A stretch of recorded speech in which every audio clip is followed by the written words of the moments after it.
So Ivy, we are so excited to have you here to bring us home at the end of this summit and workshop. So thanks for being here, and I'm going to turn things over to you. Awesome. Awesome. Thank you so much, Kate. Thank you so much for having me. I'm super excited to be able to have this conversation. And it seems like you all have had a great day already around mental wellness. And I caught a little bit of that student panel. So it's so awesome that you're having this space to continuously have these conversations to break the stigma, make a difference. And that's how we're going to finish up our time together during this conference as well. So I'm super excited to be here and have this conversation. And I just want to acknowledge that it's been a really hard year and a half for all of you as coaches, administrators, staff, and some student athletes, losing so much in what felt like a really, really long time, felt short for many of us. It just felt like a really, really challenging time, losing our sport, having to deal with all of the things that came along with managing the changes with practices and games and competitions. And although we're getting into this space where things are getting better from a COVID standpoint, we're getting back into competing for the fall and thinking about all the exciting things that are going to be coming, there might still be a lot of trauma from the past and what had happened. And you might be even dealing with your own personal set of issues right now. And our student athletes are dealing with their own set of personal issues or traumas from COVID and feeling like they maybe aren't the athlete that they want to be because they lost so much time with their sport. And so I just want to recognize that if you're struggling, it's okay. When we can start having that foundation for ourselves that it's okay if we struggle, that's when we can start making the difference and breaking the stigma and allowing our student athletes to see as well that it's okay if they also are struggling. And so today we're going to spend time on how you can take care of your student athletes and their mental wellness, knowing that you don't have to be a mental health professional and you don't have to do it alone.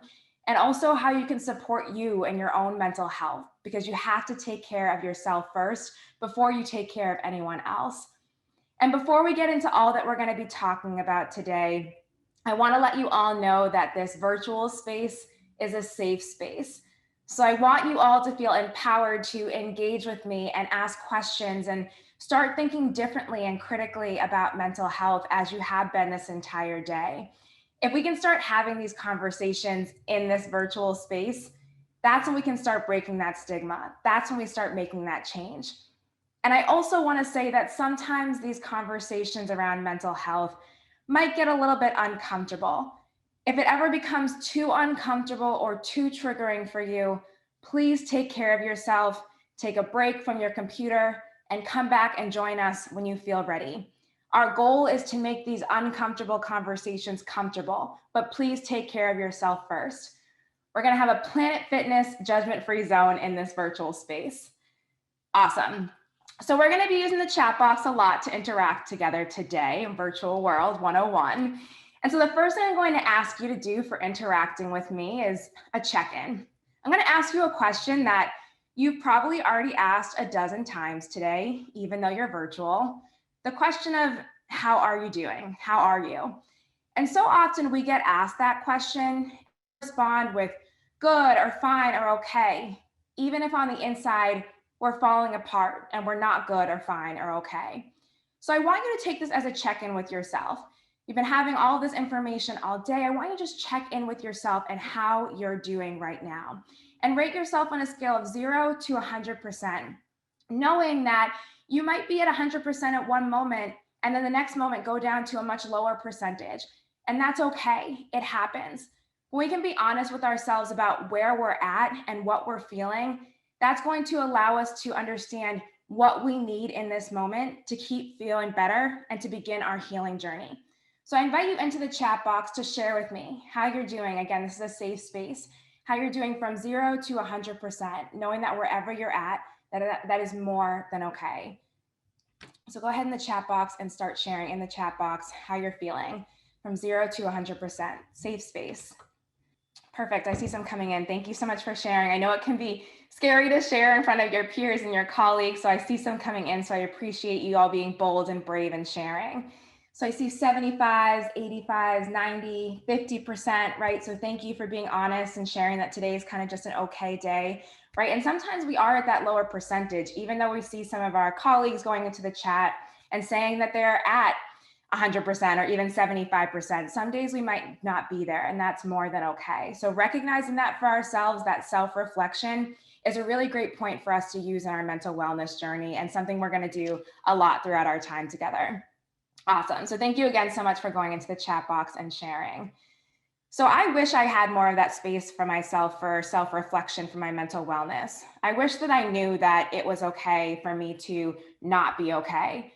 I struggled with my mental health for most of my life, but I really struggled in silence because I was afraid and terrified of being labeled as anything other than perfect. That was my life's work, to be perfect. And from a young age, I told myself that if I wasn't perfect, that I was going to be a failure. And so I decided that I was going to hold in all of my feelings because society told me that if I talked about what I was going through, that I would be weak. Before I keep going in my story, I'm going to invite you back into the chat box, again, safe space, and I'm going to ask for you to share an exclamation point. We're going to do a show of hands virtually. An exclamation point if you've also ever felt that same fear. That fear that you were afraid to talk about what you were going through because you were afraid that you were going to get labeled as weak. You were afraid that you were going to be judged by your peers, your colleagues, your family members. You were afraid that you're going to be a burden on somebody else. So instead, you just said, I'm going to hold it all in. So I'm seeing a lot of exclamation points coming in the chat. So again, thank you for being bold and brave and sharing. So those exclamation points just shows that that fear exists. That fear comes from the stigma around mental health that we talk about. That stigma that tells us that people who struggle might get labeled as weak or crazy or dangerous or lazy. And I know that I never wanted to be associated with any of those negative terms. I struggled with so much anxiety and stress from a young age, but I never knew how to put that into words. I felt so much pressure on me to be this perfect person, especially being a student athlete. I ran track my entire life. And when I continued on my track career at University of New Haven in Connecticut, I felt like I was always falling short of the expectations put on me. My coaches told me that I was at New Haven to replace somebody who had just ran this time that I deemed as perfect, 54 seconds in the 400-meter dash. And I told myself if I didn't run that perfect time, that my entire track career would be worthless and that I would be a failure. And even though I was doing everything right in order to reach that goal, the anxiety and the self-hate that I had had for so many years kept me from reaching that goal, told me that I wasn't good enough. I began struggling with disordered eating patterns because I felt like I needed to put my control somewhere and I wasn't reaching the goals that my coaches had for me. So I felt like I needed to have that control in some other space. And when I graduated from college, I began struggling with depression because I lost my identity as an athlete and felt like an absolute failure because I hadn't met that one goal I had set for myself. But on the outside, I really did look like this perfect person because that's what I wanted people to see. They had no idea that I was struggling. So they saw that I was graduating from college with a 3.97 GPA and summa cum laude honors. They saw that I was about to be named Woman of the Year for my conference and a top 30 finalist for the NCAA Woman of the Year award. And even though I had all of these great accomplishments, to me, they truly meant nothing. And after college, struggling even more deeply in silence for years and years afterwards, struggling with thoughts of not wanting to be on this earth anymore. I didn't know what I deserved, but at some point I felt like I deserved more. I recognized that all of those years of struggling in silence, that stigma, the pressure, the expectations that became too much for me, that I never felt like there was a space to talk about my mental health, had led to my mental health problems only increasing and increasing. And after college, I was finally able to get the help that I needed. And I was able to finally get the help through therapy and to see for the first time that society has it all wrong. Talking about your struggles does not show weakness at all, but it shows so much strength. And I finally recognized the power of my voice. And I want all of you to recognize the power of your voice. It can be scary to talk about our mental health, and it can be scary for your student athletes to talk about their mental health. But our voices are so incredibly powerful. to allow ourselves to unpack all of the pain and the stress and the pressures that we feel we are under on a day-to-day basis. And that is self-care. That is healing. And finding my voice was one of the best things I ever did for myself and truly changed and saved my life. And recovery for me also looked like practicing positive affirmations and finally being able to see for the first time that I was beautiful as I was in that moment.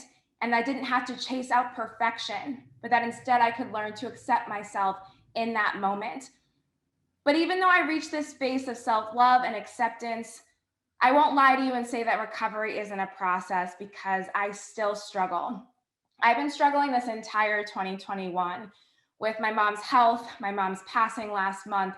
I recognize how all of that has impacted my levels of motivation, confidence, my feelings of self-worth. But what I want us all to recognize is that that's okay. It's not about reaching some destination of happiness or positivity all of the time. What it's about being compassionate and patient and loving with ourselves, treating ourselves the same way that we would treat somebody else. When we can begin to do that for ourselves, give ourselves that compassion for the tough times that we're having, it becomes a lot easier to do that for others in our lives as well. And so I recognize you might be going through a challenging time. And if you are, I see you and I hear you. And I know right now it might feel difficult to hold on to hope that better days are coming. But there is light within the darkness.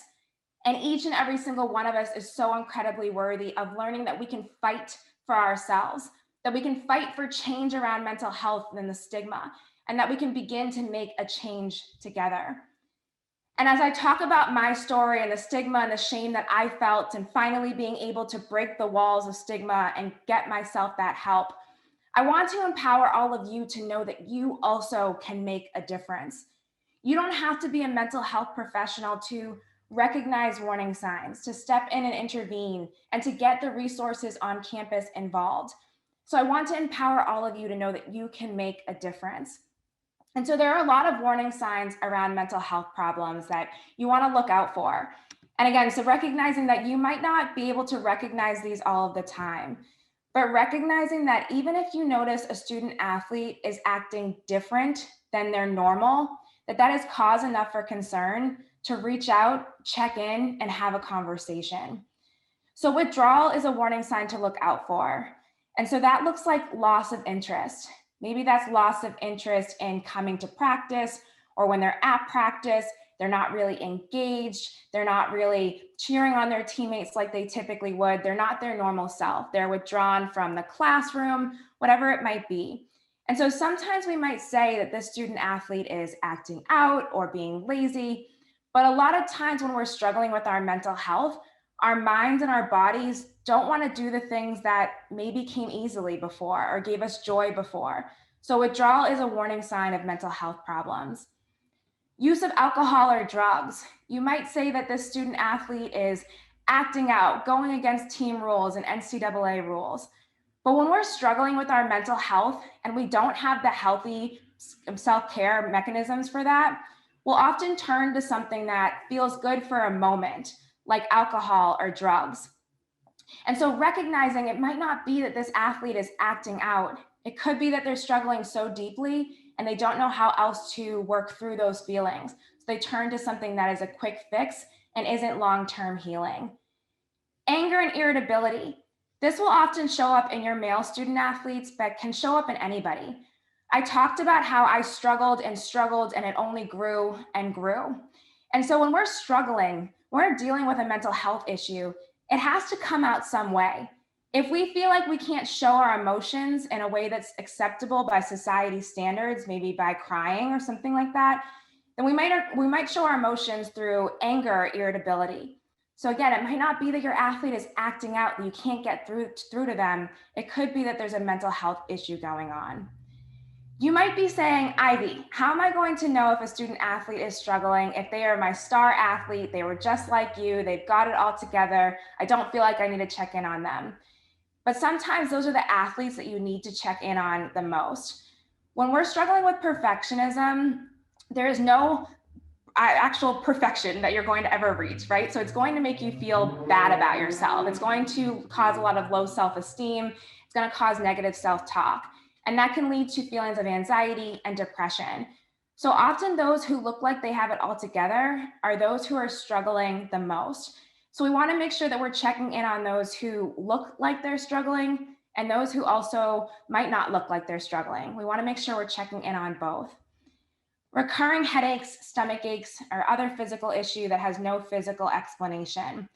I struggled a lot with this when I was younger, and I think about how if a doctor or my family had recognized that my body was telling me I was struggling mentally, I could have gotten help a lot younger. And I think about how that could have changed the trajectory of my life. So recognizing that our minds and our bodies are so interconnected. And so if our bodies are doing different physical things like headaches, stomach aches, trembling, and there's no physical or medical explanation for that, it could be that there's a mental health issue going on that's causing our bodies to act that way. So recognizing that there's a lot of warning signs to look out for. But again, if you just notice that a student athlete is acting different than their norm, that is cause enough for concern to check in and have that conversation. And so what does that conversation look like? What can you do in a conversation to help your student athletes? And so I'm going to invite you back into the chat box for you to share with me and to go in the chat box and to share what are some things that you would want to do in a conversation. Thinking about if a student athlete comes to you and says that they're having a tough time, they're struggling, what are some things that you would want to do in that conversation to help them through? Or think about it in the sense of maybe you feel empowered to go talk to somebody about your mental health. What would you hope that that person would do for you to support you through? So go ahead in the chat box and share, what can we do to really help to have that conversation, a constructive conversation around mental wellness? What are some things we can do? Go ahead and share in the chat box. And again, you don't have to be a mental health professional. So any answer you have, there's no wrong answers here. Awesome. I see in the chat box, listening. The power of just listening and being there is so, so incredibly powerful. Yeah, I'll definitely talk a little bit more about that. I see listening again. Yes, listening is a really great tool, and listening to understand, not just listening to respond, right? And there's a difference between the two. Taking the space to really listen to what someone's going through, to understand, and then taking that space of silence, even if it's awkward, to think about your response. Create a safe space to help someone to not feel judged. So making sure they feel comfortable. So creating that space from the beginning, right? So even from day one with your student athletes, letting them know it's a safe space. If you ever want to talk about your mental health, I'm here for you. So they already know up front that they can come to you and have that safe space when they do have a one-on-one conversation. Refer them when necessary, right? So referring them to the resources on campus and knowing that you don't have to have that conversation alone is huge. Awesome. So go ahead and keep sharing in the chat box if you have any others that you want to share. I'm going to keep going ahead with what I have, but please share in the chat box if you have anything else that comes up. So a bunch of you said listening and listening non-judgmentally, and that is huge. Sometimes we do shy away from conversations around mental health because we're afraid that we won't have all of the answers, but you don't need to have all of the answers. Just by being the kind and compassionate people that you are as coaches and administrators and supporters of student athletes, you can make more of a difference than you actually could sometimes even realize. So listening and being there communicates to someone that I hear you and I see you without even actually saying those words. So providing that space to really listen to someone, to allow them to get that space to get things off their chest that feel heavy. And then validating someone's emotions, saying things like, that sounds really tough what you're going through, or I can understand that you feel that way. Thank you for coming to me with that. That was so bold and brave of you to share that with me. You might not ever understand what your student athletes are going through. But when you can validate their emotions, that lets them know that their mental health matters and that it's okay to talk about it. And then asking open-ended questions can really allow a conversation to flow deeper. Because sometimes with mental health, because it can be uncomfortable to talk about it, we might stay at surface level. So ask some open-ended questions to allow that conversation to flow deeper. You can say an open-ended statement like, tell me more. Tell me more about that math class that you're struggling in, or tell me more about that game that we lost last year that's still really bothering your performance. Tell me more about that. You can ask, what have you done before in the past when you struggled with something similar? What helped you then? And can we do that now together? Can you try that out again? I'm here for you. Or you can say, what can I do to help? What can I do that's going to take some of that burden off of your back right now? This really gives that person the empowerment to know that they can make decisions that feel good for their mental health. So asking these questions can really help to have that conversation go to a deeper point and figure out what resources you need to direct them to or what help they best need. And then being relatable. I also heard this on the panel, which I love. I'm a huge advocate of storytelling and talking about what you're going through to break the stigma. And that's 100% the reason why I ended up getting the help that I did, because of a friend who opened up about her own struggle. And so when you can talk about what you're going through, that you're still having a tough time from all that 2020 and 21 brought to you, that you're having a rough day, that really communicates a message to your athletes that it's okay to not be okay. And when they're ready to open up about their mental health, they'll know exactly who to start with, because you've already created such an opening and welcoming community around mental wellness. And then incorporate mental wellness into everything that you're already doing with student athletes, right? So using those touch points to really have spaces for conversations around mental health. So whether that's a meeting that you have with one-on-one with a student athlete or with a team, whether that's you're taping someone's foot before they're about to go out for practice, having spaces for conversations and check-ins. And so you can have different ways to have creative check-ins. So in the beginning, I asked you all to say how you were doing between 0 and 100%. You can do a quick one, like how are you from 1 to 5? You can do thumbs up, thumbs to the side, thumbs down. You can ask how they are on a color rating. I think the color one can be cool too, because you can say, are you yellow, red, or orange today? Yellow, red, or green today? And you can also have a fourth color that says purple. And so you say, okay, today I'm yellow, but I'm not purple. Purple means that I want to talk about it. So I just want you to know that I'm yellow. I'm having a kind of tough day, but I don't. Maybe another day they say I'm purple. Have this conversation. Just really creating these creative spaces to have those check-ins. And then implement mental wellness into practices. So maybe spending time at the beginning of practice doing meditations together, or spending time at meetings doing journal activities together to help build confidence and self-love and motivation. Taking space to practice positive affirmations together at the beginning or end of every practice. And when you do that, when you model self-care, that allows those student athletes to go back to their dorm or home later, and they're able to say, right now I'm really struggling.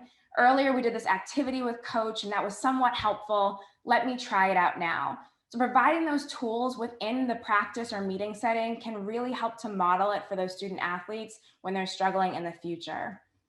And really just setting the culture from the first day that it's okay to not be okay. So whether that's an orientation meeting or a one-on-one meeting, setting that safe space, as someone had mentioned in the chat box, to let them know that if they're struggling, it's okay. And here's what's going to happen if we have a conversation. I'll direct you to a resource.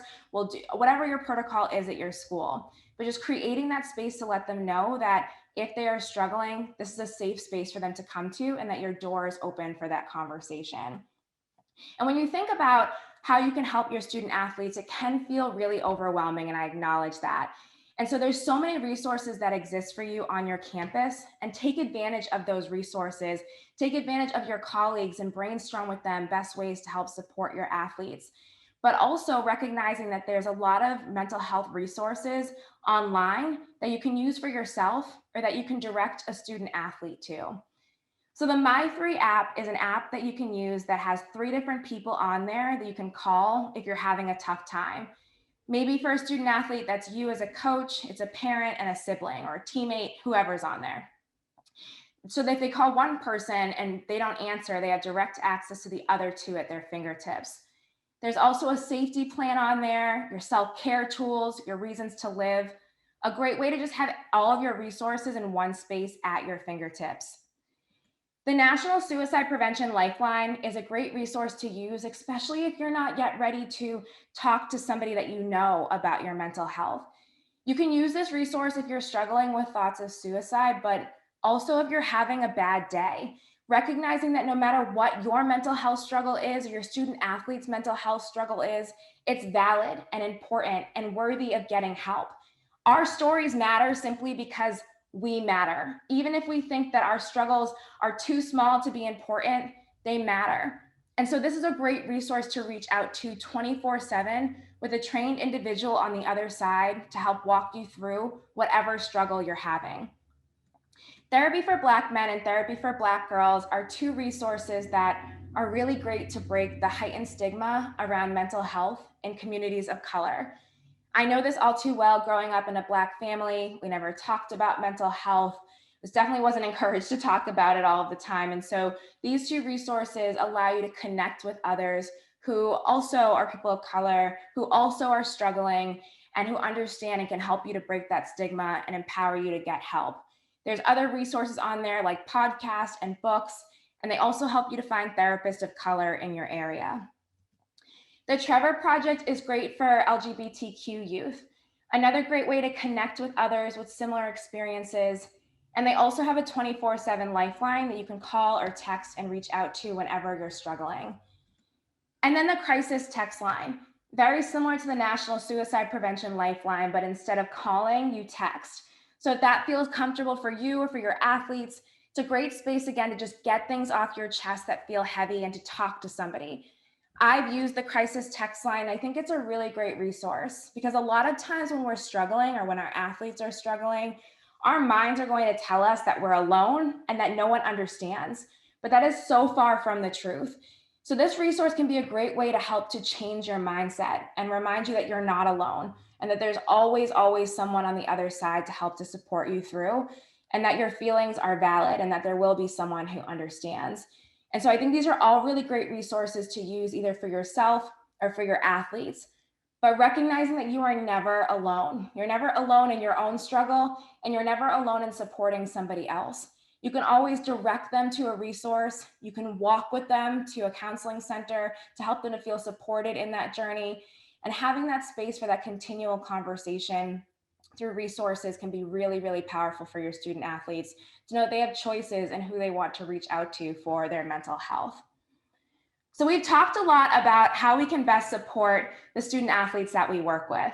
But now I also want to spend some time talking about how you can best support yourself, because as a coach, as an administrator, as a staff member, you are so go, go, go, go, go. Even right now in the summertime, you're planning for the fall, and it really can feel difficult to find that downtime. But I want to encourage you to find that space to take care of yourself, because you cannot pour from an empty cup. If you're not pouring into yourself, then you can't be your best self for other people. So I want to encourage all of you to find the space to show up for yourself. A lot of times it can be hard to find even just 1 or 2 minutes to do that. But I challenge you to take space within your day to practice self-care. And we're going to talk about ways that you can do that. But first, I'm going to invite you into the chat box for you to share with me, what are some of your self-care tools? What are you doing when you feel really stressed or anxious or down? What do you do that helps you to feel even just a little bit better in your different spaces, whether it's in a work setting or in a personal setting? What are some of your self-care techniques?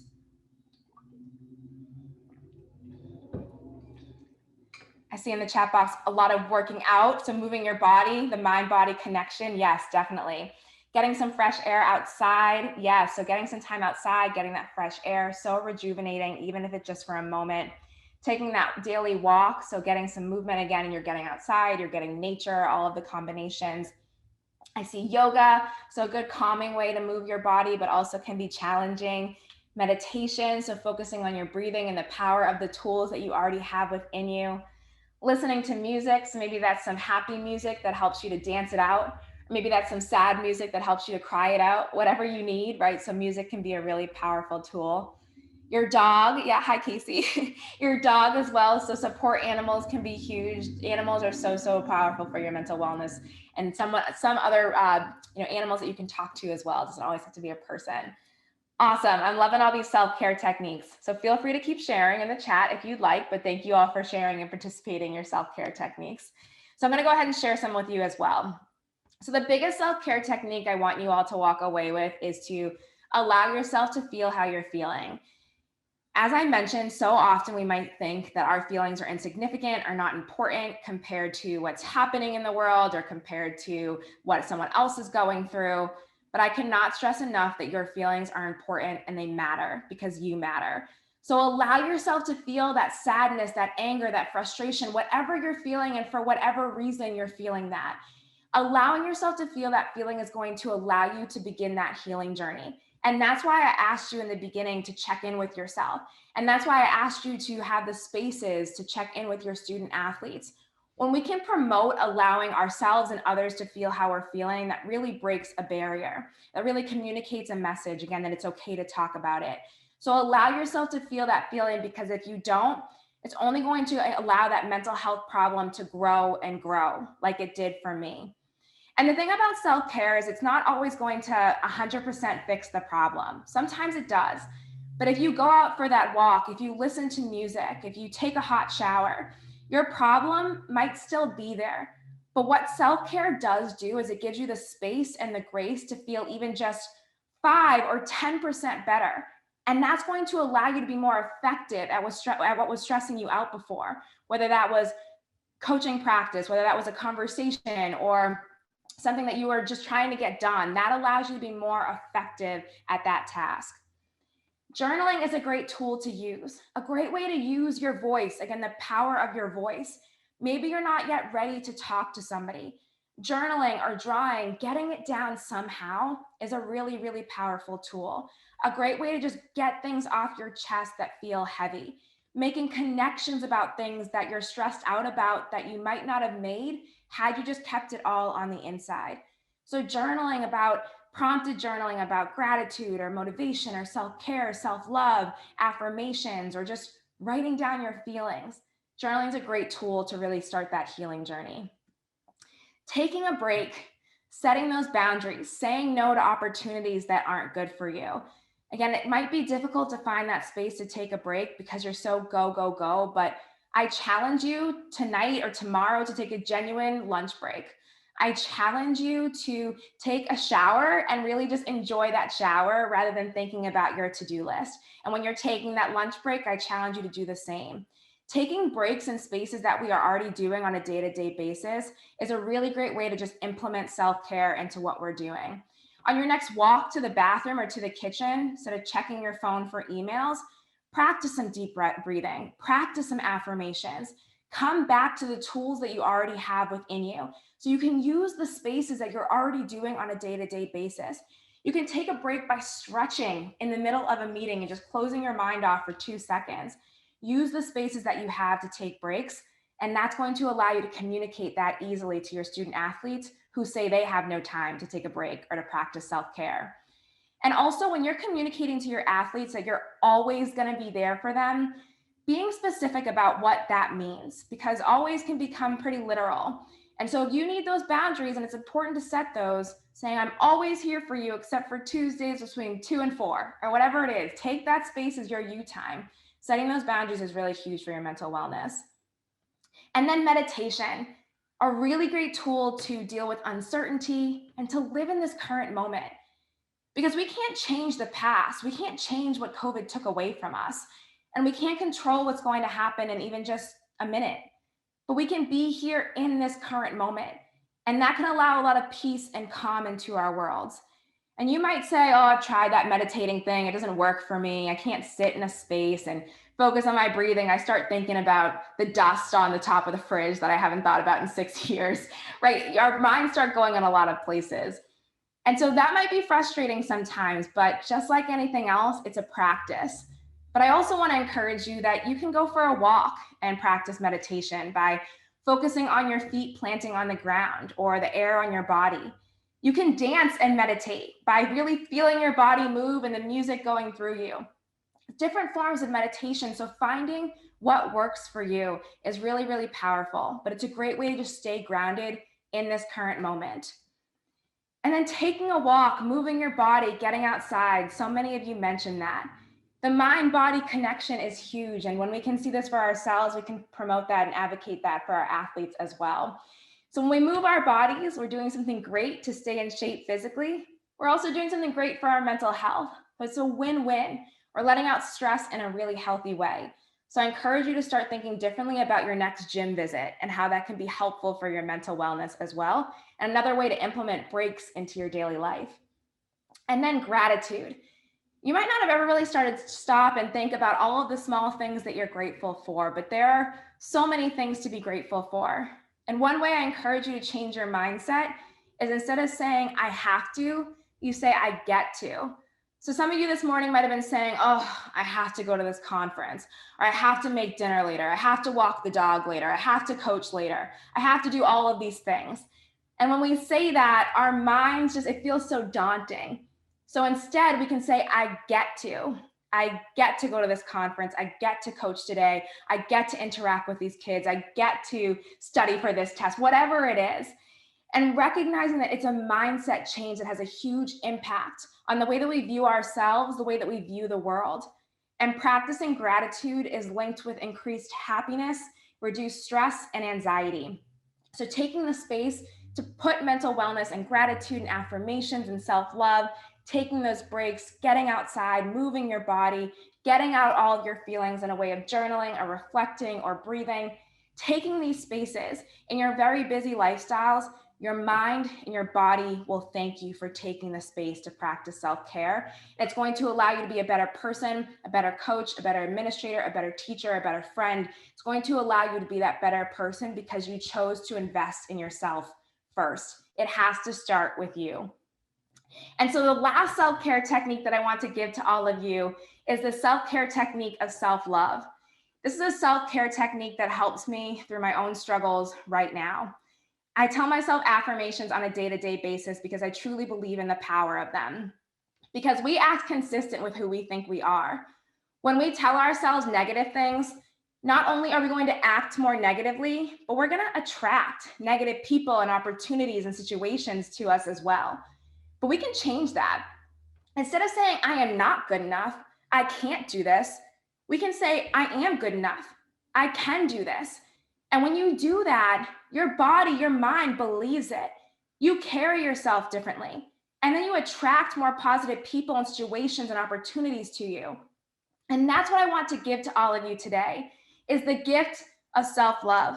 Because it was one of the best gifts that I ever gave to myself, was choosing in a world that tries to change us, tries to tell us that we're not good enough, choosing in the world to accept myself, recognizing that it's a beautiful act of rebellion, to look society in the face and say, I may not be who you want me to be, but this is me.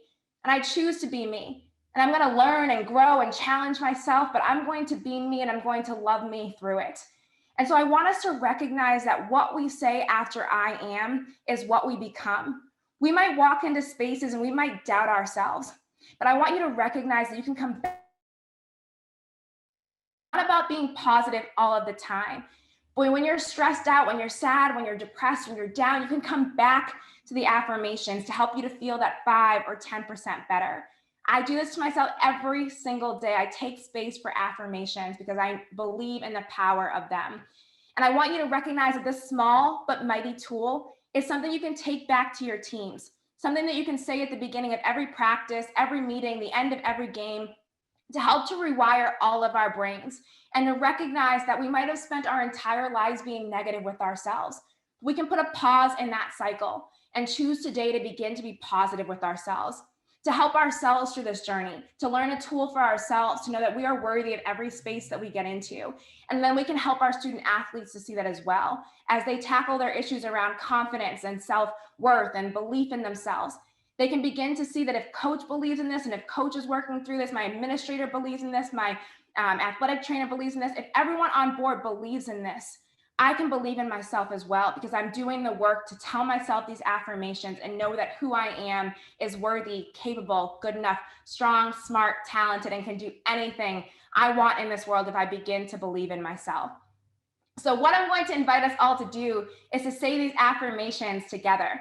I know that I can't hear you, I can't see you, but I'm going to trust and believe that you're going to say these affirmations out loud with me. And what I want to do is I want to see you in the chat box saying them with me, but I also want to know that you're saying them out loud as well.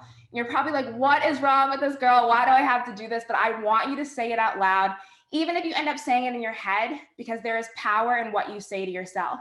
What you say to yourself is what you believe. So let's choose today to believe in ourselves.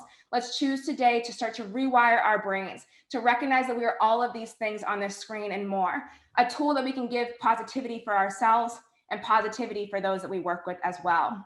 So I'm going to say the affirmations. I'm going to have you repeat after me in the chat box.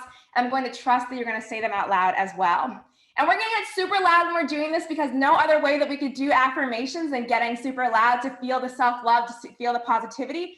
So for me to do that, I'm losing my voice. I need to take a quick sip of water so that I can get super loud for you all, okay? So I want to see you in the chat box. I want to hear you in my mind.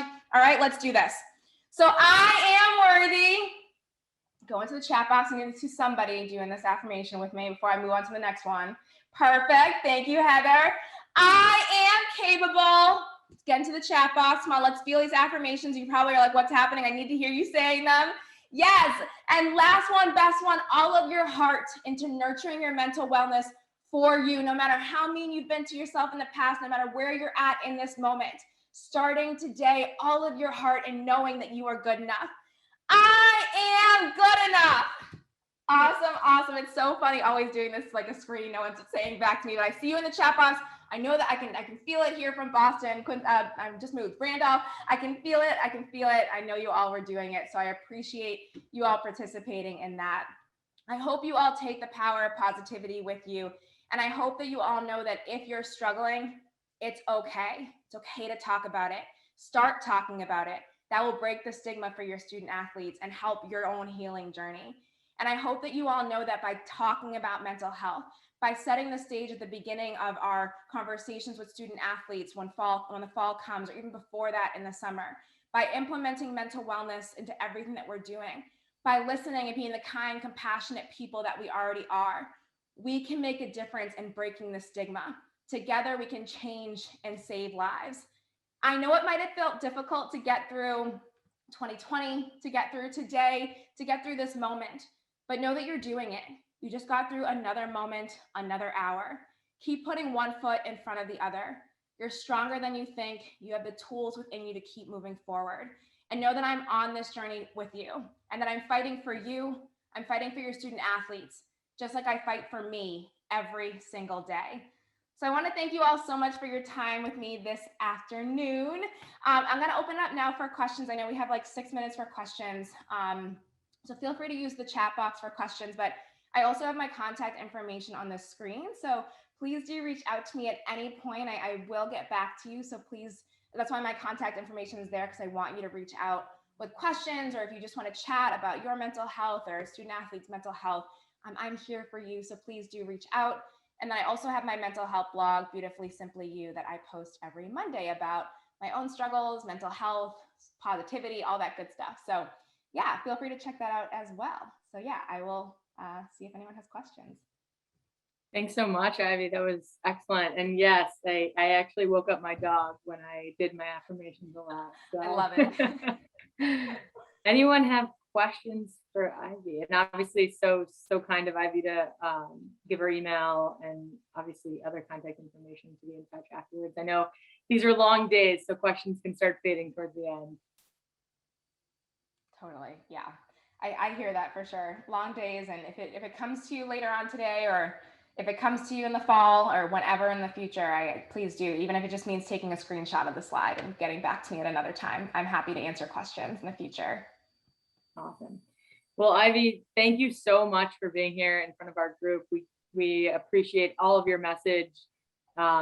Just powerful to hear from a former student athlete who has gone through this journey and is now speaking on the other side of it. So thanks for empowering our group to be better advocates and to be better support systems, not only for themselves, but also for all of our American youth student athletes. So thanks so much. We really appreciate it.